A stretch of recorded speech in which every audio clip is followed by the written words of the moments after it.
Ito nga ho ang pag-uusapan natin ngayon mga ka-reaction update PH. Kukumustahin lang ho natin. Ito nga ang si Spokes Harry Roque na saan-saan ho kasing media mga ka-update nagpapalabas ho ng fake news ukol ho sa kanya tulad na lamang ho nitong billionaire news mga ka-update na ma-update ito ho. Sinabi ho kasi dito, Harry Roque arrested at the Netherlands now in Schiphol Airport. Diba? Yan ho yung mahirap dito mga ka-update na kahit na wala ho silang credible source, kahit na wala ho silang sapat na ebidensya dito kay Spokes Harry Roque, agad ho sila nagpapalabas ng kung ano-anong fake news tulad ho ni Auntie Claire Castro. Yan ho kasi yung mahirap mga ka-update na hindi mo pa alam yung istorya, nakakita lang ata itong mga media, mga ka-update na may kausap na pulis, itong si Spokes Harry Roque, sinasabihan na hong inaresto daw. Tapos, hindi lang ho yan yung nakakatuwa dyan mga ka-update. Kinanan sila na raw ho yung passport ni Spokes Harry Roque at papauwiin na daw ho sa Pilipinas. Kaya ito nga ho mga ka-update, di na ho natin papatagalin pa. I-explain ho ni Spokes Harry Roque mismo ho. Ngayon lamang niya inilabas itong video niya mga ka-update. Kakatapos lang ho kaya re-reactan na ho natin ito. Kung bago lang ho kayo sa ating channel, isang like, isang share, isang subscribe lamang ho. Malaking tulong na ho yan. Pag-usapan na ho natin etong naging pahayag ni Spokes Harry Roque ukol sa mga fake news na patuloy hong nagkakalat dyan sa social media. Update, rekta na ho tayo. Yes, magandang araw po sa inyong lahat. No? Nako, ang gulo pala ng buko. Dapat ayusin ko buko. No? Anyway, nako, roller coaster ride po ang nangyari sa akin kahapon. No? At syempre, ang dami-daming fake news na lumabas sa Pilipinas kasi kwando ako daw ay naaresto, Pero by now, dahil ako naman po nagbigay interview sa mainstream media, siguro naman alam nyo na walang katotohanan doon sa mga kumakawalat na chismis na ako daw ay naaresto at papunta na ng Pilipinas. No? O ayan nga ho mga ka-update, mismo na ho yan galing na ho kay Spokes Harry Roque na marami hong kumakalat na social media, dyan ho sa social media na mga media outlet, mga ka-update, nagpapakalat ho ng mga maling opinion, reaction, balita ho sa kanya. Diba? Isipin nyo ho yan, mismong siya ho nagsasalita sa harap ho natin. Ano ho kasi ang binabato sa kanya, tuwang-tuwa naman ho yung mga makakaliwa. Na, syempre, sino ho ba yung mga punteriya ng mga makakaliwa? Hindi ho yung magnanakaw dyan sa gobyerno ni Marcos, kundi ho yung mga Duterte. Yung mga mahilig ho sa kay Pangulong Duterte, yan ho yung punteriya nila, kaya tuwan-tuwa ho sila pag nakikita ho nilang isa-isa hong pinupunteriya ang mga Duterte. Yung mga kaalyado ni Pangulong Duterte, pag pinupunteriya sila mga kabit, yan ho yung gustong gusto nang alam nyo na kung sino ho yung pinapatamaan at binabato natin. Pero ngayon mga kabit, nagsalita ho si Spokes Harry Roque. Ayan na ho. Malinaw ho mga kabit na hindi ho siya pwedeng pauwiin dito sa ating bansa. Kaya yung mga balita dyan, yung mga media outlet na kung ano-anong binabato, pinapakalat na fake news, humanap muna ho kayo ng credible source. Huwag yung bato ng bato kayo porket nakakita lang kayo ng pulis na kinakausap si Spokes Harry Roque, ano-ano agad ang sinasabi nyo. Mahiya naman kayo. Diba? So anyway, once and for all, sa aking sariling Facebook at sa aking sariling YouTube channel, dito po tayo magsalita. Ano ba nangyari kahapon? Well, kahapon po ay talaga namang papunta ako ng Austria. Bakit ako papunta ng Austria? Kasi sinasabi po ng Dutch government, specifically may opisina na kinreate para sa pagpapatupad ng tinatawag ng tawag dito sa agreement na ito ng Dublin Agreement, na pwede sila mag-facilitate yung paglipat doon sa bansa na magpoproseso ng aking asylum application. Dito po kasi sa Europe, dahil iisang political unit na sila under under the European Community at iisa ang kanilang visa system, no, na tinatawag na Schengen, meron silang rules para maiwasan yung paulit-ulit na pag-a-apply ng asylum. At yan po yung tinatawag na Dublin Rules. Now, sangayon dito sa Dublin Rules, kinakailangan ang magbigay proteksyon at mag-process ng application for asylum ay yung bansa A na nag-issue ng visa o B, yung bansa na unang pinasukan ng isang tao na humihingi ng asylum. Now, nung ako po'y nagpunta rito nung March 13 ng taong nito para nga samahan si Tatay Digong, ang aking port of first entry po ay ang Netherlands. Kasi hindi naman po ako nanggaling sa ibang lugar sa Europe. Dumiretso po ako sa Europe, galing sa Asia, kung saan ako nanggaling nga. No? So, tama naman po ang ginawa ko na dito ako nag-apply ng asylum. Dahil unang-una, hindi ko naman po alam talaga yung Dublin rules. Pangalawa, dahil dito po ako inabutan ng anunsyo ng gobyerno na ipapakancel ang aking passport, dito po ako nag-apply sa Netherlands. So anyway, kung maalala nyo, kasi nung Marsong yon matagal akong hindi nagpakita sa publiko at bigla na lang ako sumipot nung dinala nga dito si Tatay Digong, no? At nakasama ni VP Sara. So sa akin, minabuti ko rin na talagang mag-asylum na nga kasi pag kinancel ang passport mo, pwede kang ma-deport as an undocumented alien, no? Kasi bago ka magkaroon ng karapatan na manatili sa isang bansa, hindi lang kinakailangan na meron kang visa, kinakailangan meron ka rin may passport. Pero ang exception dyan nga kapag ikaw ay humingi ng asylum, no? Ng asylum, alam nyo na, kapag ikaw ay ginigipit dahil sa iyong political na paniniwala, sa iyong pananampalataya, o pagiging miyembro ng isang grupo, no? In any case, kaya nga po, dito ako sa Netherlands nag-apply dahil kaya lang naman ako nagpunta ng Europa para kay Tatay Digong at ito po yung first port of entry ko. Now, ang proseso po ay pagka-apply ng asylum, ang una lang i-determine, dapat nga bang ikaw iproseso sa Netherlands o dapat ka bang iproseso sa ibang bansa. Now, in-apply ko po yan March 19 officially. Pinatawag ako na interview, July na. At lumabas ang desisyon doon din ng buwan ng July. Pero mantakin ninyo ha, 5 linggo rin ako nagstay sa refugee camp, di naman ako pinatawag, tapos lumabas ako ng refugee camp, matapos ang ilang buwan na, March, April, okay?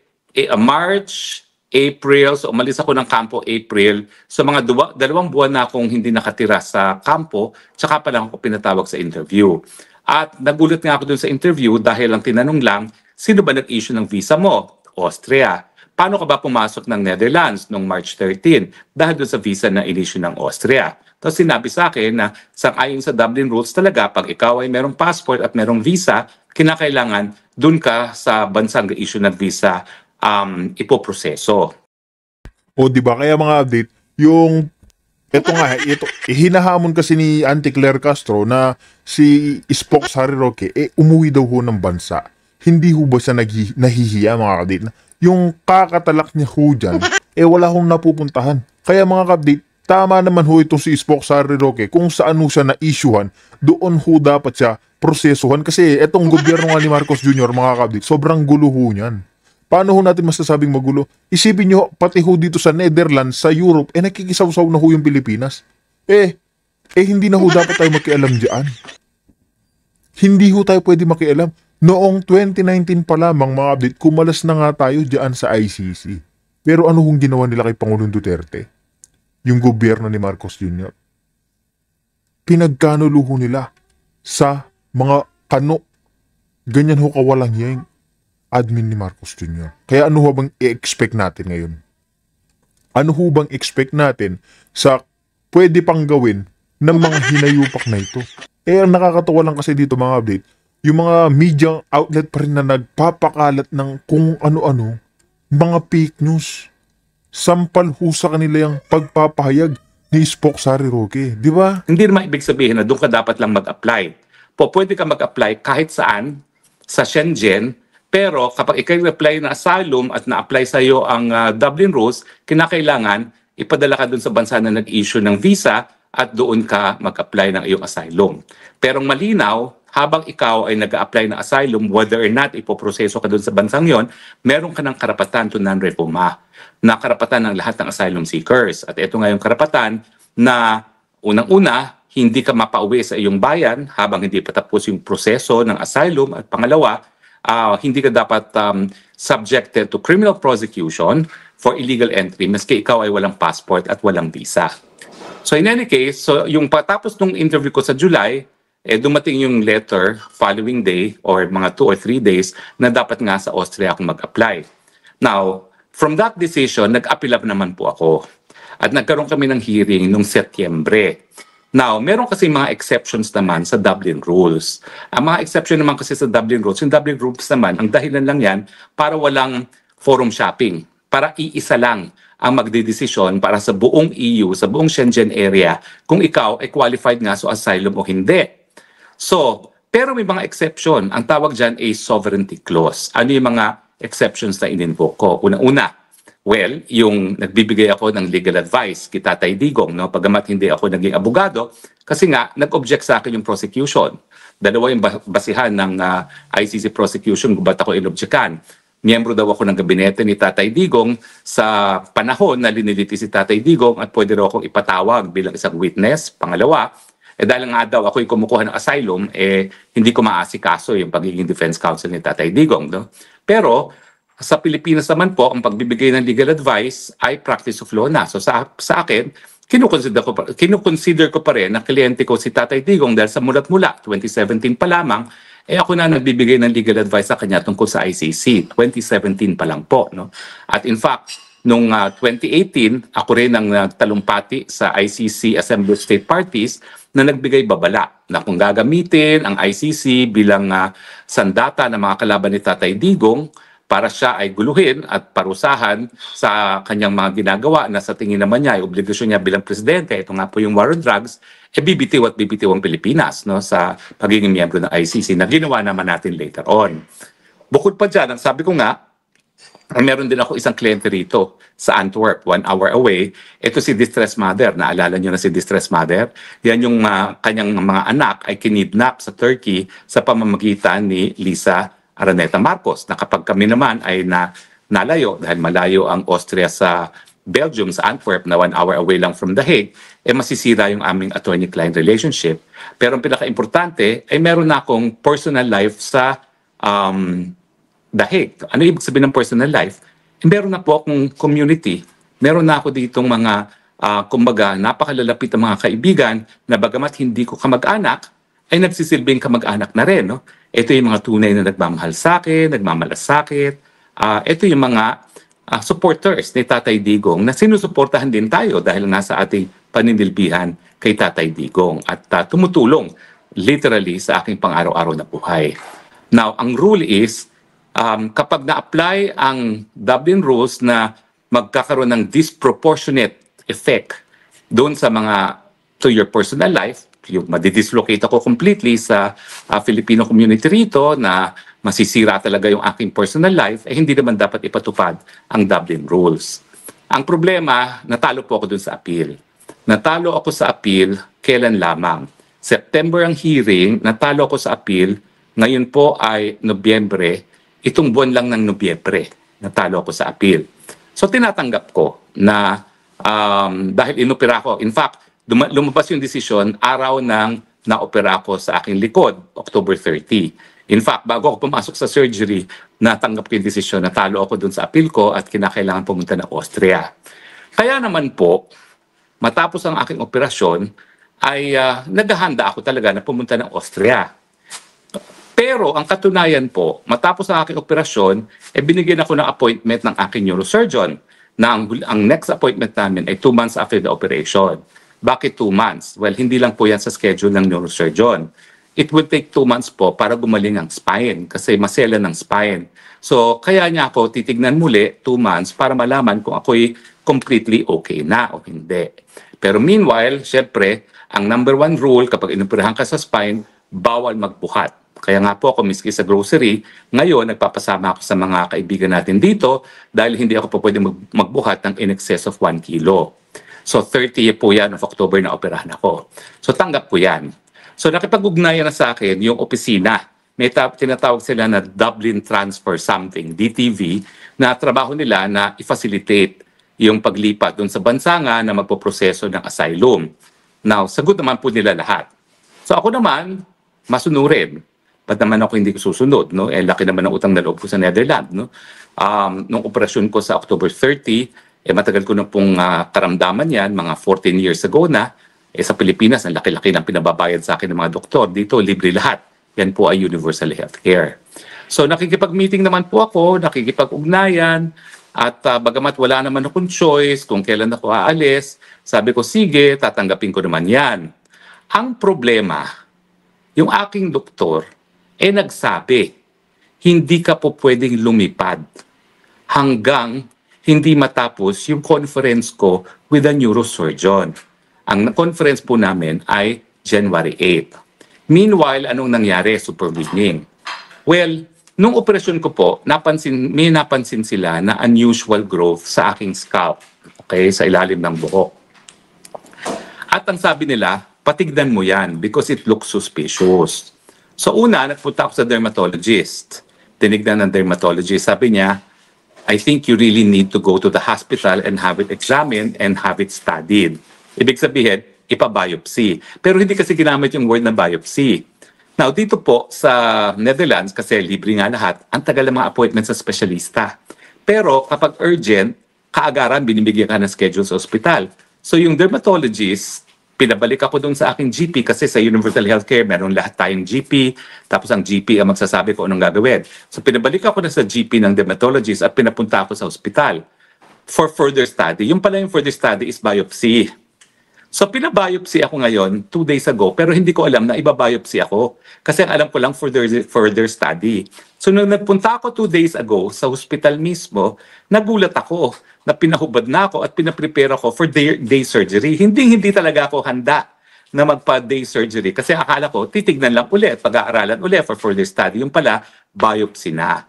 So ang ginawa nila 2 days ago ay tinanggal yung suspicious na malaki-laki siya ha. Siguro mga 3/4 of an inch siya na bilog na itim na parang lumaking nunal. So tinanggal at sabi nga ang resulta will be 2 weeks from now. Pero nang binanggit ko na may flight ako bukas, okay lang ba? Ang sabi nung dermatologic surgeon, hindi. Dahil yan ay sa scalp, yan ay prone to bleeding. At ikaw ay diabetic at kumukuha ka ng blood anticoagulant, yung para hindi magka-blood clot. So you are prone to bleeding. So binigyan naman po ako ng certificate na hindi rin ako po pwede lumipad in the course of 3 days. So dalawa yung aking medical certificate. Now, pinagbigay alam ko naman yan din sa opisina na in charge to transfer me to Austria. Binaliwala nila kasi nga meron namang 2 doktor na nag-examine sa akin. Yung parehong doktor, ang tawag nila fit to fly doctors, ang tinignan lang naman sa akin ay blood pressure at saka oxygen. At pareho sila nagsabi na fit to fly. Pero yung 2 nagbigay sa akin ng not fit to fly, una-una yung aking GP na alam ang kompletong medical history ko, lahat ng sakit ko, at pati yung mga resulta ng mga hospital ay rinireport sa GP, at saka yung surgeon na nag-biopsy sa akin. So, nung sinabi nila na we still believe that you're fit to fly and we're still scheduling you, wala naman akong magagawa. Kasi yun ang gusto nilang mangyari. Again, masunurin ako dahil meron naman akong utang na loob dito sa Netherlands. Ayaw ko naman na maging pabigat sa Netherlands, no? Pero aside from yun sa Universal Healthcare, hindi naman po ako kumukuha ng kahit anong ayuda sa gobyerno ng Netherlands, no? Ako nagbabayad ng renta ko, wala akong kinukuhang pera sa Netherlands, pero laki ng utang na loob ko sa Universal Healthcare. Pero hindi naman utang na loob yun kasi obligasyon ng Estado talaga yun eh. Nabigyan ng kalusugan ng lahat, hindi lang yung kanilang mga mamamayan, pati yung mga dayuhan na narito sa kanilang teritoryo. So kaya nga po, nung sinabi nila na magfa-flight ako kahapon, parang ang layo na ng mga pangyayari, pinaghandaan ko. Now, of course, nagpunta rin po ako ng korte. Nag-file ako sa korte nung Biyernes for injunction. Dahil ang sabi namin, tinutuloy ang pagpunta ko sa Vienna, samantalang may 2 akong certificate na unfit to fly. Sinabi doon ng aking mga abogado na yung kanilang certificate na fit to fly ako, hindi man lang tinignan kung ano yung medical record doon sa surgeries na ginawa sa akin. 2 surgeries yan.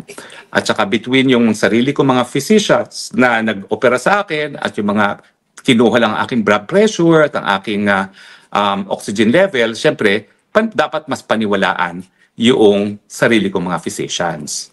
Monday, 12 o'clock, sinabi sa akin ng abogado ko, natalo tayo dun sa TRO. Hindi ko na tinanong kung bakit. Pero siyempre, dahil abogado ko, nag-TRO ko para wag ko papuntahin sa Austria, biglang natalo sa TRO, talo. So, ang ginawa ko, nag-pack na ako. Ayan, nakita niyo po, no? Yung mga gamit ko, nakapack na, no? Nakita niyo naman yan kahapon dahil may picture doon sa isang Facebook na yung mga kaibigan ko, nag-iiyakan na, ay nakita nyo naman, 7 yung aking luggages, no? 3 check-in, 4 na hand carry kasi 2 hand carry ko, puro gamot lang sa dami ng aking mga karamdaman, no? Diabetes, heart, lahat-lahat na yung operasyon ko. At saka importante na hawak-hawak ko yung prescription kasi meron akong mga talagang by prescription only painkillers, yung mga opioids, no? Pero hindi ko naman po ginagamit yan. Pero that's prescribed. Hindi ko ginagamit kung talagang hindi naman masakit, no? Talagang tinitiis ko kasi ayaw ko maging addict. Gaya nung isa dyan. So in any case, so talaga sinarado ko na po. Wala na akong supply sa kusina, kaya ngayon po nag-grocery ako. Naka 100 euros ako dahil ubus na lahat ng supply ko. Tapos malinis na ang aking apartment. Tapos nagpaalamanan na kami, no? Pero ako naman, nagdadasal pa rin sa Panginoon na miski natalo na sa kaso, ang iniisip ko naman bilang isang abogado, paano naman magagawa na isang airline na pali pa rin ako na meron akong certificate na I'm unfit to fly. Maski pa meron silang certificate na fit to fly ako na binigay ng gobyerno ng Netherlands, ang punto is, paano mo mai-ignore ang medical certificate ng sarili kong mga doktor na nag-opera sa akin? So anyway, ako naman, masunurin, nag-pack, nagpasundo sa kanila sa airport. Hindi po totoo na inaresto ko pinadalhan lang nila ako ng Uber. Yung Uber naman, nagpunta sa police station. Sa police station, pinasakay ako sa isang van. Diniretso na ako sa airport. Well, special procedure po nangyari sa akin. Hindi na ako dinala sa counter. Dire-diretso na po ako sa loob ng airport. Tapos, pinakit na ako, hinatid na ako doon mismo sa hagdanan, paakyat ng tube sa airport. So, hindi na ako dumaan talaga sa airport. At nung papasok na ako sa airport, pumasok muna yung 2 airport police na escort ko sa captain and explain ang case ko, binigay ang case folder ko kasi wala sa akin ang passport ko, no? So wala akong passport na yan, no? At lumabas naman yung doktor, yung captain. Doon ko binigay kay captain, nung siya winelcome niya ako, yung 2 kong certificate na unfit to fly ako. Tapos umupo na ako doon sa upuan ko, 25, kaduluduluhan, wala akong katabi, pero pinaunam na akong umupo. So umupo ako doon. Now, nung umupo ako, nakakakuha ako ng text, ang daming fake news na ako daw ay naaresto ng, ewan ko bakit PIDEA pa nga daw nag-aresto sa akin, na ako daw ay dideport na sa Pilipinas. So doon ako, kinuhanan ko yung aking boarding pass at pinost sa aking Facebook na ang aking boarding pass ay papuntang Austria. So actually, bago dumating ang mga tao, tinawagan ko yung mga kaibigan ko, nag-iyakan na naman kami. Sa totoo lang po, noong September 21, matapos yung malaking rally, nag-iyakan na kami kasi akala ko uwi na ako at mawawala na si Marcos, no? Iyakan blues. Pero matapos ng 1 linggo, sabi ko, balik luha tayo lahat. Hindi na wala si Marcos, so nandito pa rin ako.